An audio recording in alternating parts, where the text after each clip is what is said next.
there, in this video we are going to study the reported or indirect speech. Reported or indirect speech is used to repeat someone's message without using his or her exact words. We have to take into consideration the reporting verb, if it is in the past, present, or future tense. When the reporting verb is in the past tense, we will have to change several aspects of the original message, such as, for example, verb tenses, pronoun, time and place phrases, or, in some cases, the structure of the sentence itself. Here we've got an example. Harry said, "I like apples." This is direct speech. But Harry said that he liked apples. This is an example of reported speech. In the next slides, you can see some examples of verb tenses, pronouns, and phrases.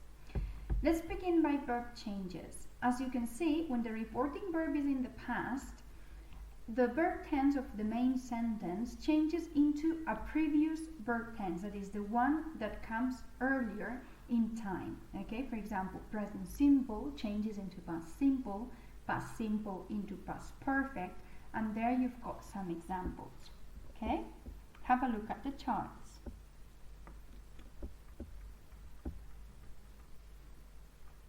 Regarding phrase changes, we will have to consider the moment when and the place where the original message was said, and therefore change phrases accordingly, as you can see in the chart. Finally, we will have to consider people involved in the message, and therefore change pronouns accordingly as well.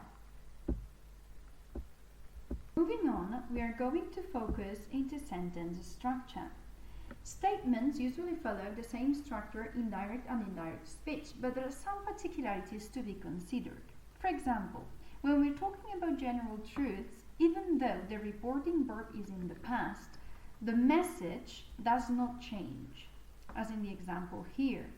The earth goes round the sun, Galileo said. Galileo proved that the earth goes round the sun. Let's explain questions now. In indirect speech, questions follow the structure of an affirmative sentence, as you can see in the examples. Right? There are two different types of questions. WH questions, which will begin by the question word, or auxiliary verb questions, which in this case begin by the conditional particles if or whether. But as you can see, the structure is the same as an affirmative sentence. The auxiliary verb disappears and then we conjugate the verb. Orders, requests, and advices. To express orders or requests, we'd use the structure to plus infinitive or not to plus infinitive. As in the example, he said, "Don't worry," he told me not to worry.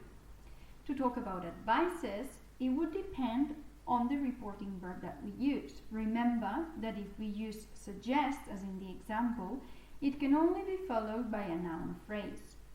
Saying "suggested me to do" is not correct. Instead, we say "suggested that" plus a subordinate clause, or "suggested" plus gerund, ing verb form.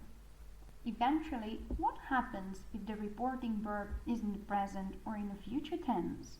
Then, the verb tense of the original message doesn't change. It will remain the same, but all the other changes have to be considered.